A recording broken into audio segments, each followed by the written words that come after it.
Arab army has attacked from this side and is trying to get to Jerusalem. And so the Romans know that the Arabs, you're outnumbered, you're out technology, you're out money, and you're facing two empires. Do you attack both at the same time? That makes no sense, but it's exactly what the Arabs did. They attacked the two oldest, most powerful empires at the same time, even though they were outnumbered by one, let alone both. And so the Romans are like, yeah, we'll work with you. So at Firaz, the combined Roman and Persian army, Persian and Roman army was 150,000 men against 15,000 Muslim Arabs. Khalid is on the east bank of the Euphrates. The Persians and the Romans are on the west bank. There's a ford and a bridge, which is convenient if you're moving an army. It's nice.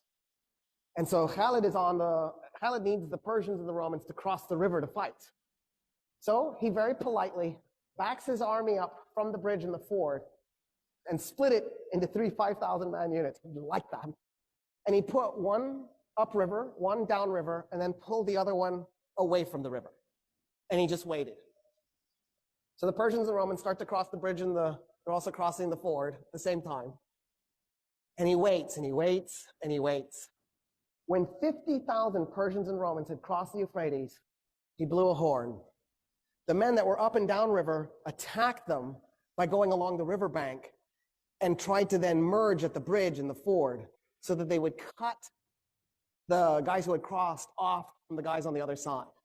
Then what Khalid did was he took the 5,000 men who against 50,000 and he had them charge into them.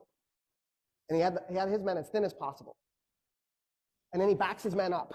And then he charges again. And then he backs his men up. And he charges again. And every time his horses go in to those men, it compressed them a little bit. It compressed them a little bit more.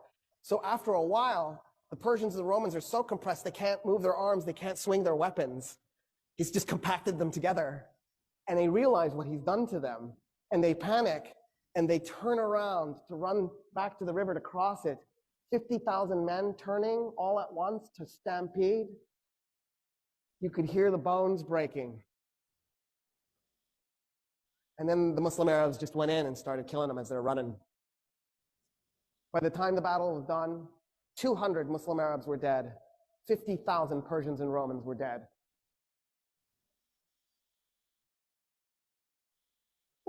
What is this?